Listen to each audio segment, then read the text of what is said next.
Bueno, es un gusto para el Instituto Geográfico poder presentar lo que hace 2 años en la sexta Semana Geomática expusimos como un proyecto y cómo íbamos adelantando un tema de llevar de lo análogo a lo digital, como fue en aquel entonces la presentación de Suelos y Tierras de Colombia. Pero que a propósito del uso de las diferentes herramientas nos permite con mayor orgullo al Instituto Geográfico en estos 83 años de trabajo ininterrumpido, poder mostrarle al país y a América el resultado de los años de trabajo frente a la información oficial del territorio colombiano. Suelos y Tierras de Colombia, como se denominó este trabajo, recoge de los 83 años, 75 años de trabajo en tema de suelos, y en donde se vio todo el proceso de la fotografía análoga a la fotografía digital, a la imagen de satélite, al tener que usar la cartografía tradicional y pasar al uso de herramientas que permiten ver las bondades del dominio geomático y en donde hoy el país tiene la oportunidad de entregar información de mejor calidad y en menor tiempo. Solo para poner en contexto y aprovechando que nos honran con la visita invitados internacionales, cuando pensamos en que la información oficial de Colombia de suelos y tierras debe estar disponible, nos podemos referir a lo que hoy mencionaba el director con el último paso que ha dado nuestro proceso de paz, la entrega del 100% de las armas. Viene el reto más grande y es implementar el acuerdo. Solamente me quiero referir rápidamente al papel del IGAC en esta implementación de los acuerdos. Un territorio que, como ustedes lo saben, es un 75% rural, donde tenemos cerca de un 20% de pobreza rural y adicionalmente donde existen cerca de un 64% de hogares que no tienen acceso a la tierra y un contraste muy complicado en el acceso a la propiedad. 46.5 de las propiedades que tiene el territorio colombiano están en menos de un 1% de propietarios. Cuando anhelamos un proceso de paz estable, duradero, justo, lo primero que se va a enfocar es en la información que se requiere para reorganizar la casa. Y es por eso que el primer punto del acuerdo de paz, la reforma rural integral, contribuirá a la estructuración del campo, creando condiciones de bienestar y buen vivir. Algunos de los puntos que tiene este primer acuerdo habla del fondo de tierras. 3 millones de hectáreas en los 12 primeros años serán administrados y redistribuidos. Tendremos que formalizar la pequeña y mediana propiedad. En este primer lapso, cerca de 7 millones de hectáreas de pequeña y mediana propiedad. Nos enfocaremos en el desarrollo de programas con enfoque territorial para reducir esa pobreza en mínimo el 50% en los primeros 15 años. Garantizaremos el acceso a tierras que sean inalienables e inembargables para que podamos generar estabilidad en el campo, así como también el desarrollo de un gran proyecto de catastro multipropósito que no solamente tenga incidencia en el aspecto tributario, sino en aspectos ambientales, de ordenamiento territorial y adecuada distribución de la propiedad. Como también un tema muy importante y que ha hecho que nuestro país sea de contrastes, ese cierre entre la frontera agrícola y la frontera ambiental. Ahí llegan los suelos, porque los suelos no tienen límites, los suelos no tienen una malla, una cerca que los divida y que sencillamente garantizan de manera equilibrada el desarrollo de las comunidades, el acceso a la alimentación, el acceso a las condiciones ambientales del territorio. Esta obra que hace 2 años les mostramos como un gran proyecto y que gracias al uso de las herramientas geomáticas pasaba de lo análogo a lo digital, tuvo la fortuna de ser entregada en el 2016 y ser reconocida a nivel mundial, a nivel nacional, con 2 grandes premios. El premio ambiental de la Fundación Alejandro Ángel Escobar a nivel nacional, una fundación que hace 60 años reconoce los procesos de investigación en Colombia, y el honroso reconocimiento que nos hace la FAO con el premio Glinka, en donde 65 países miembros de la FAO analizan los desarrollos de la investigación y ciencia, y Colombia es reconocido con esta obra a nivel mundial como un país que tiene una base en su desarrollo de investigación, en su información, que puede garantizar no solamente el adecuado manejo del recurso, sino un primer aporte muy valioso, como nos lo dijo el secretario de la FAO, un primer paso para la implementación de un verdadero proceso de paz. Un saludo a nuestra presidenta de la Alianza Suramericana por el Suelo, quien forma parte de la Alianza Mundial y que nos acompaña en esta semana geomática. Para lograr esto, no solamente es el esfuerzo de una entidad. Cerca de 6 generaciones han pasado por el instituto, hablando de suelos, estudiando los suelos, recorriendo el país, llegando a cada rincón del territorio colombiano en una combinación de disciplinas que nos permiten hoy dar garantía que el país tiene la información necesaria para que los proyectos productivos se desarrollen sobre una base técnica y científica. Esta obra tiene a lo largo de sus 2 tomos más de 180 mapas que fueron digitalizados, que se fueron reconstruyendo las bases para poder ver cada uno de los capítulos de la información agrológica, física, química, mineralógica y las aplicaciones de una manera gráfica, de una manera que sea asequible a la comunidad y que nos permite de esta manera, a través de una obra muy al estilo IGAC, con mapas, con colores, llegar a todos los rincones del territorio colombiano. Estas bases del conocimiento, 75 años investigando los suelos de Colombia, pues nos han permitido, como les decía, ir de lo análogo a lo digital. Hoy tenemos la fortuna de tener herramientas que nos hacen mucho más fácil la tarea, tener una generación de profesionales que se están formando en el manejo de herramientas que nos ponen a punta en América Latina, liderando procesos y que además nos hacen un punto de referencia, y por eso la FAO ha firmado una alianza con Colombia para que seamos uno de esos puntos de desarrollo regional en el sentido de poder formar profesionales no solamente de Colombia, sino de América Latina, como se ha hecho históricamente a través del CIAF.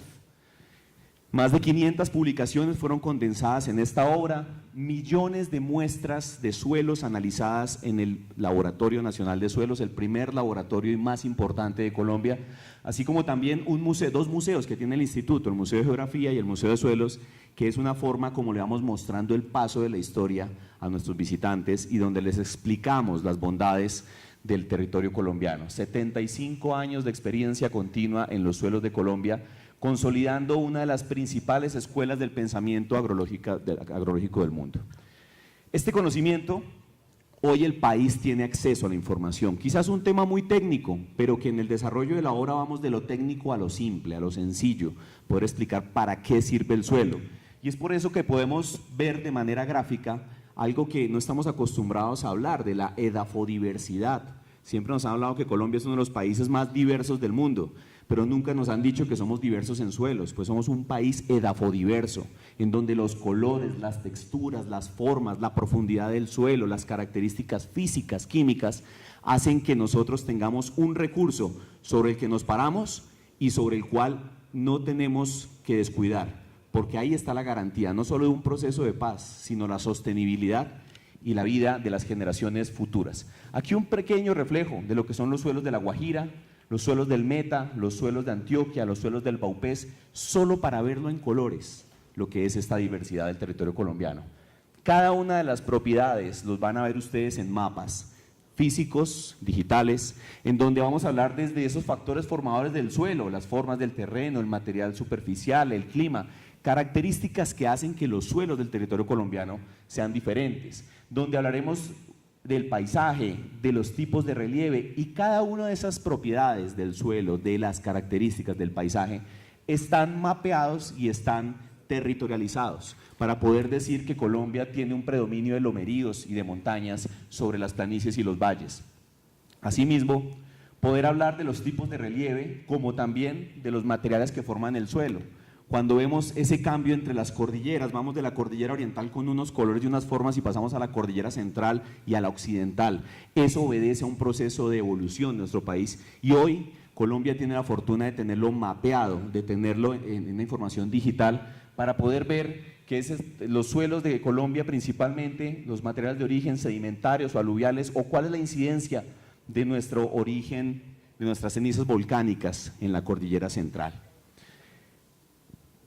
El IGAC le entrega al país hoy una información ya total del territorio colombiano. Todo el país está mapeado y con información a escala 1/100.000. Ayer en la mesa que tuvimos la oportunidad de compartir con nuestros invitados internacionales, comparábamos que Argentina, que es uno de los referentes en tema de las ciencias del suelo en América Latina, tiene cartografía a escala 500.000, 1.000.000 y están anhelando obviamente llegar a 50.000, a 100.000. Ya Colombia tiene todo el territorio en escala 100.000. 60 años viviendo un conflicto armado y a pesar de todo tuvimos acceso a todo el territorio colombiano.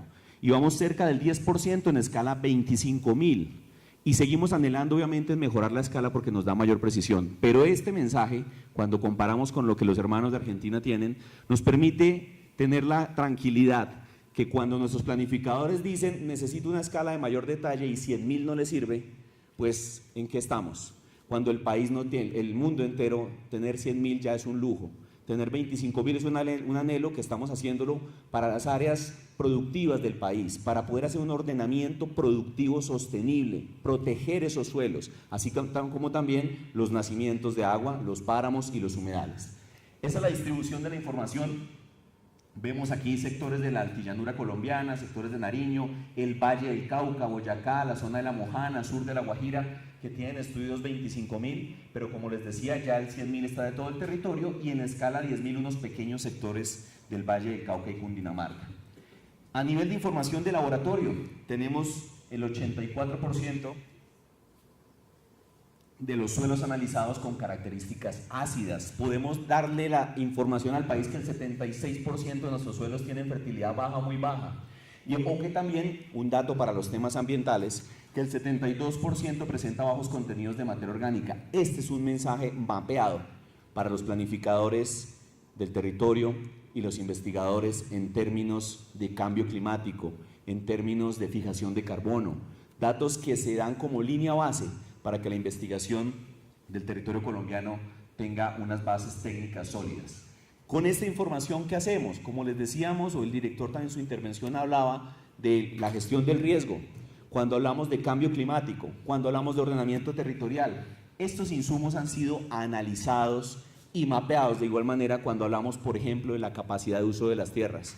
En nuestro ordenamiento jurídico, el mapa de capacidad de uso de la tierra es un determinante importante a la hora de poder decidir frente a la zona de expansión urbana, hacia dónde crecen las ciudades. Estamos ordenando las cuencas hidrográficas y para eso se requiere la información de capacidad. Tenemos la vocación potencial y la vocación real, un concepto que en el IGAC hemos desarrollado porque no queremos generar expectativas frente a estas zonas que ven aquí oscuras, que es nuestro sistema de parques nacionales, un área muy importante del territorio nacional y cuya función principal es la conservación, la preservación ambiental. Y es por eso que al analizar el valor potencial nosotros vemos los suelos con sus potencialidades, pero luego excluimos estas zonas de protección para decirle al gobierno nacional y a todas las entidades del Estado que hay un 23% del país con un potencial de producción. ¿Qué quiere decir las otras áreas? 61%. Estas áreas verdes que hay que tener cuidado en la protección y el adecuado manejo del recurso. No queremos que la gente salga del territorio, queremos es que los planificadores y los tomadores de decisiones usen la información para que más adelante no estemos sufriendo otro proceso de desplazamiento por efectos del deterioro ambiental y la pérdida del potencial de los suelos. Un tema de demanda, ¿qué estamos haciendo los colombianos en el territorio? 36% lo estamos utilizando con actividades productivas y un 58% en bosques. Y como resultado de esto, poder ver mapeado ese conflicto. ¿Dónde está el suelo que presenta un desequilibrio? ¿Dónde está la sobreutilización y dónde están las oportunidades de suelos subutilizados y que nos permitirían orientar de manera planificada el desarrollo del territorio colombiano? Pero si bien recuerdan, ese sexto punto de los compromisos de paz hablaba de la definición de la frontera agrícola y la frontera ambiental. Pues cuando vemos nuestro territorio colombiano y para los invitados internacionales, aquí les explico, nuestro sistema, nuestro país tiene principalmente aquí las cordilleras, 3 cordilleras que son características de nuestro país. Estamos ubicados en la cordillera oriental, esta es la zona de la Orinoquía y la Amazonía. Y obviamente la sobreutilización, el principal conflicto del uso del suelo se ve en rojo en estos sectores porque es donde nos ubicamos el 90% de la población en Colombia, donde nace el agua, donde están los suelos más jóvenes, donde hay mayor fertilidad. Y es por eso que si mantenemos esta línea de sobreutilización en los suelos más frágiles, pues quizás esta mancha roja puede ir creciendo. Y esa es la importancia de esta información, que se sepa, no de manera de alerta, de susto, pero sí de manera preventiva, porque cuando trazamos esa línea imaginaria, perdón, me devuelvo a las estadísticas, 16% sobreutilizado, 13% subutilizado y 68% en uso adecuado. Pero si yo trazo esta línea sobre donde nos ubicamos el mayor número de colombianos, pues la cifra puede ser aún más preocupante, 33% sobreutilizado, 28% subutilizado, porque esta zona de desarrollo del territorio colombiano ha estado alejada de los grandes desarrollos por efectos de la violencia. Pero hoy, cuando anhelamos un proceso de paz y un acceso total al territorio, ya llama la atención la alerta que ha generado el IDEAN frente a la aparición de focos de deforestación, porque ya muchos colonos pueden entrar a zonas que antes no tenían acceso. Y esto nos tiene que servir para decir, si queremos un proceso de paz, tiene que también haber un proceso de paz con el territorio, con el equilibrio ambiental, con la sostenibilidad. Quiero cerrar con 3 reflexiones muy sencillas. La primera, el conocimiento y la aplicación. De nada nos sirve tener tanta ciencia, tener tanta información, tener bases de datos gigantescas e información cartográfica, si vemos que lo que disponemos no se está usando. Si nuestros planificadores no acceden a la información para tomar decisiones sobre una base técnica, sólida y que nos permita hacer un adecuado manejo del recurso. Esto lo vemos reflejado cuando, tomando datos del Departamento Nacional de Planeación, el desfase que hay entre el conocimiento y su aplicación. La mejor forma de materializar el conocimiento del territorio y el desarrollo y futuro del territorio son nuestros instrumentos de planeación, los planes de ordenamiento territorial, los esquemas de ordenamiento territorial. En estos instrumentos, según la información del DANE en 2015, encontramos que en el 97% de los instrumentos de planeación nacional no se incluye el tema de riesgo o amenaza, por eso el marco legal hoy obliga a incorporar el tema de riesgo. El 61% delimita erróneamente las zonas de protección, 60% no tiene en cuenta el uso agrícola, y cerca del 62% no dispone de cartografía. Qué contraste cuando estamos diciendo que tenemos información, pero los instrumentos de planeación o de planificación territorial no lo usan. Y una tercera reflexión frente a la conciencia ambiental a propósito de este enfoque que ha tenido la 7ª semana geomática. La sociedad y sus representantes deben tener esta conciencia frente al actuar sobre el estado y manejo de las tierras, no solamente desde el punto de vista productivo, sino también desde el punto de vista ambiental. Si queremos realmente tener un proceso de paz justo, duradero, equilibrado, debemos tener en cuenta que el ecosistema, que el escenario sobre el que ponemos nuestros pies ha sido también una de las víctimas en este proceso continuo de conflicto armado y que debemos definitivamente cambiarlo a partir del uso adecuado de la información. Muchas gracias.